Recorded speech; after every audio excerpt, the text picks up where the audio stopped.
Before actor makes it big, usually ನಿಮ್ಗಳ ಲೆವೆಲಲ್ಲಿ ಇರೋ ಕಷ್ಟಗಳೇನು ವಿಕ್ರಮ್?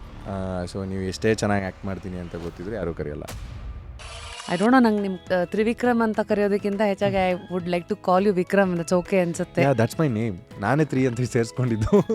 ಮೇಡಮ್ ನನಗೆ ಈ ವೇದಿಕೆ ಟು ಬಿ ಫ್ರ್ಯಾಂಕ್ ಹೇಳ್ಬೇಕಂದ್ರೆ 2-3 ಟೈಮ್ಸ್ ಕರೆದಿದ್ರು ನನಗೆ. 9-10 ಈ ಸೀಸನ್ ಎಲ್ಲ ಕರೆದಿದ್ರು.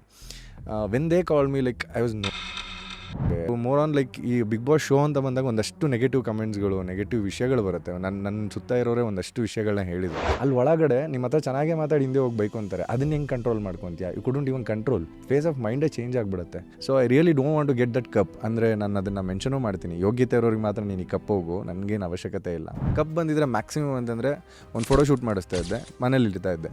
ಬಟ್ ನನಗೆ ಈಗ ಜನಗಳೆಲ್ಲ ಏನು ಕೊಡ್ತಾ ಇದ್ದಾರಲ್ಲ, ಕಾಂಪ್ಲಿಮೆಂಟ್ಸ್ ಆಗಲಿ, ನಂಗೆ ವಿಶಸ್ ಆಗಲಿ, ಆ್ಯಂಡ್ ನೀನು ಗೆಲ್ಲಬೇಕು ಅನ್ನೋದಿದೆಯಲ್ಲ, ಆ ರನ್ನರ್ ಅಪಿಗೆ ಮಾತ್ರ ಸಿಗೋಕ್ಕಾಗೋದು. ನಿಮ್ಮ ಸ್ಟೇಟಸ್ ಏನೀಗ?